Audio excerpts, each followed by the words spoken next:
السلام عليكم ورحمة الله وبركاته. أهلا يا بنات، عاملين ايه؟ يا رب تكونوا بخير. وزي يا بنات ما عودتكم دايما قبل ما نبتدي اي حاجة في شغل البيت نقول بسم الله توكلت على الله ولا حول ولا قوة الا بالله، اللهم ادخلني في حولك وقوتك يا الله. ويلا يا بنات نبدأ الفيديو. طبعا يا بنات الكلام ده هيتقال قبل ما ندخل الحمام، واكيد يا بنات انتوا اكيد كلكم فاهمين ان انا بسجل الصوت على الفيديو، اكيد مش بتكلم يعني وبقول ذكر الله في الحمام. زي ما انتوا شايفين كده يا بنات، بدأت ان انا احط في المية يعني كلور واي مسحوق انت تحبيه. انا حطيت يا بنات اوكسي اللي هو نسيم الشرق، وابتديت ان انا اغسل الحمام من فوق لتحت زي ما انتوا شايفين كده بالفرشة دي. طبعا يا بنات انتوا دلوقتي عارفين ان المقاشة دي رفيقتي في كل حاجة، بالذات في السيراميك. زي ما انتوا شايفين كده ابتديت ان انا اغسل من فوق لتحت اي مكان يا بنات قدامي انا بغسله. ببعد طبعا عن مفاتيح الكهرباء، خلي بالكم من نفسكم يا بنات. نبعد عن مفتاح الكهرباء خالص. اهو زي ما انتوا شايفين يا بنات، طبعا انا بغسل عادي بالفرشة دي من فوق من تحت، لان طبعا الحمام مش محتاج وعلى طول ايدينا فيه يعني، فهو نضيف اساسا. يعني نضيف مش محتاج طبعا سلكة ونقعد يعني نغسل فيه جامد وكده، لا هو نضيف. الفرشة برضو يا بنات بتنضفه بتخليه حلو برضو. ابتديت اهو ان انا بقى انزل كل الصابون ده. زي ما انتوا شايفين برش المية اهو، بنزل كل الصابون ده، شغلت المية بنزل كل الصابون اللي موجود ده.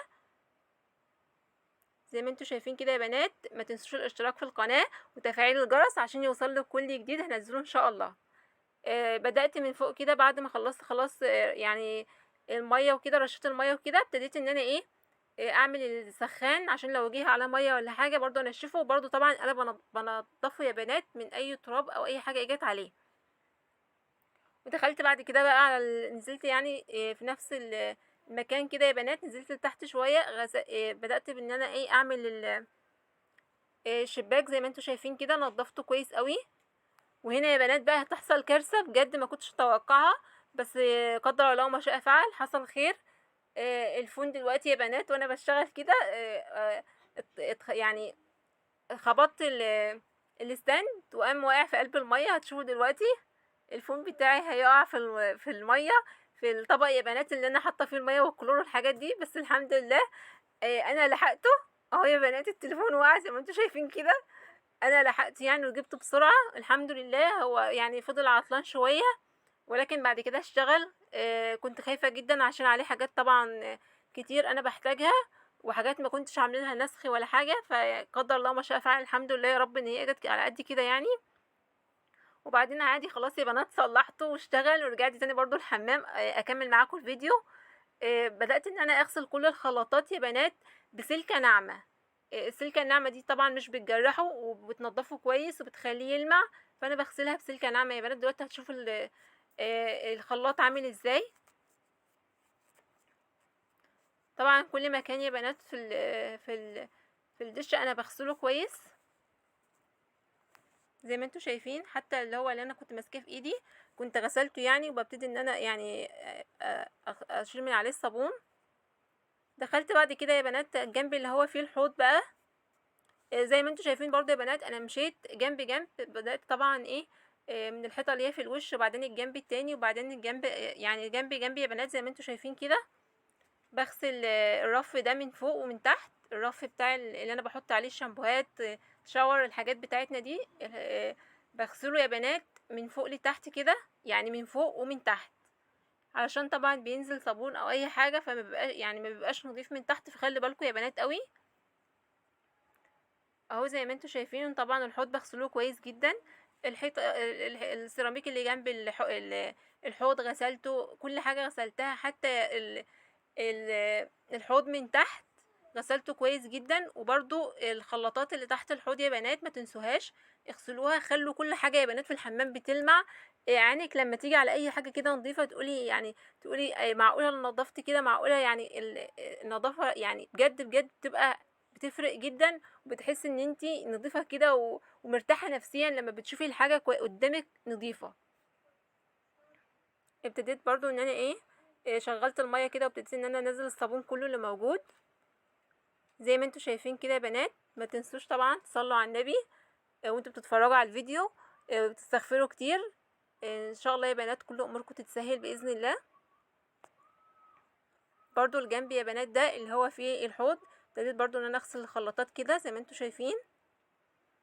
والجريلا يا بنات معلش كلكم يا بنات لازم تغسلوها، هي من ضمن الحمام برضو، فاحنا لازم لما نغسل الحمام نغسل الجريلا معانا اكيد يا بنات، لازم تبقى نظيفة على طول. يعني ما سيبهاش متكون عليها اي حاجة كده، لا غلط، لازم تتغسل على طول، هتخلي كمان بتفرق يا بنات. وطبعا الجريلا يا بنات تكبوا فيها كلور بتفرق جدا في ريحة الحمام، بيفضل ريحة الحمام نظيفة وحلوة. فلازم يا بنات الحاجات الأساسية دي، الثغرات اللي بتبقى موجودة دي يا بنات لازم ناخد بالنا منها قوي. بدأت طبعا ان انا اغسل التواليت عزكم الله. ده يا بنات بسبونشة تانية خالص، بسبونشة لوحدها تانية خالص يا بنات. بغسل التواليت زي ما انتوا شايفين كده بسبونشة تانية، علشان طبعا غلط ان احنا نغسل يعني ناخد الاسبونشة تاني نستعملها تاني، لا حتى لو انا غسلت بسبونشة مش برجع استعمل تاني الاسبونشة دي. خلاص لما بكون هحتاج ان انا ارميها خلاص برميها، مش برجع استعملها تاني.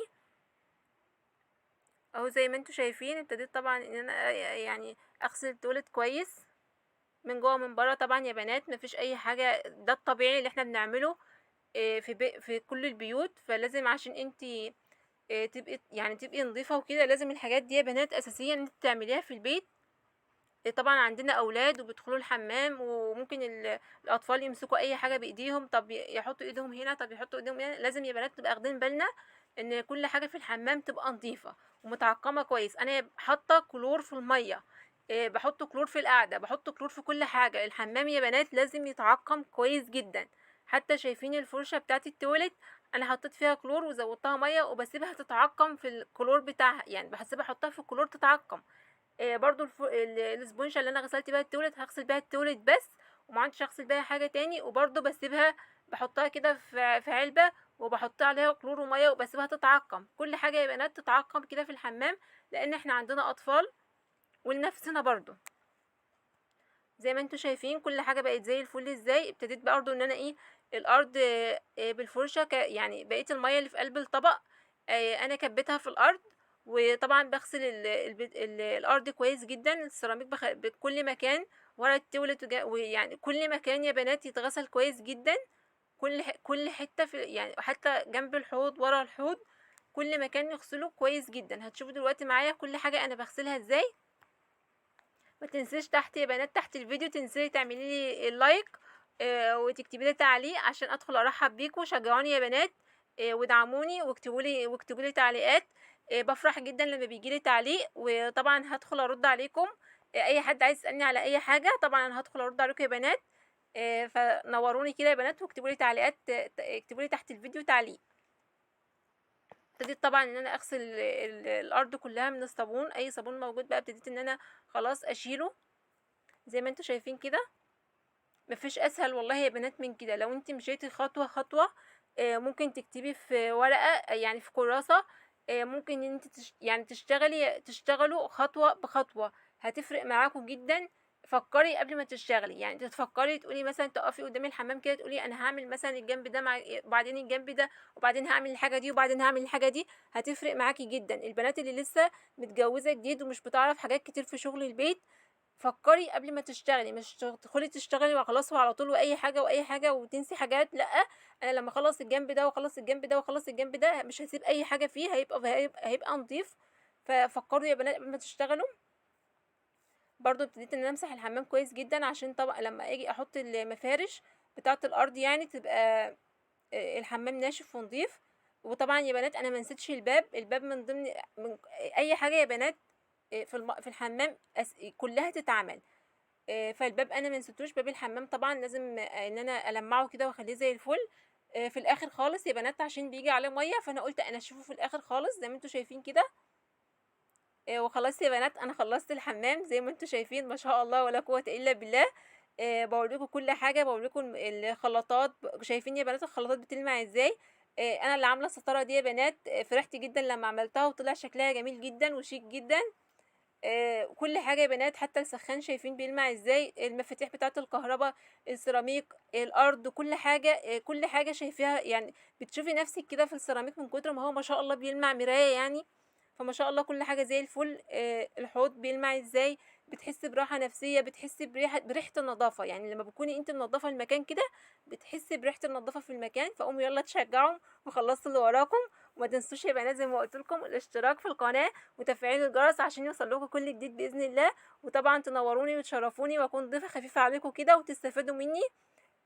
لو أنتم عندكم أي حاجة عايزين تسألوني عليها، إن شاء الله هارُد عليكم بإذن الله في التعليقات، والسلام عليكم ورحمة الله وبركاته، باي باي.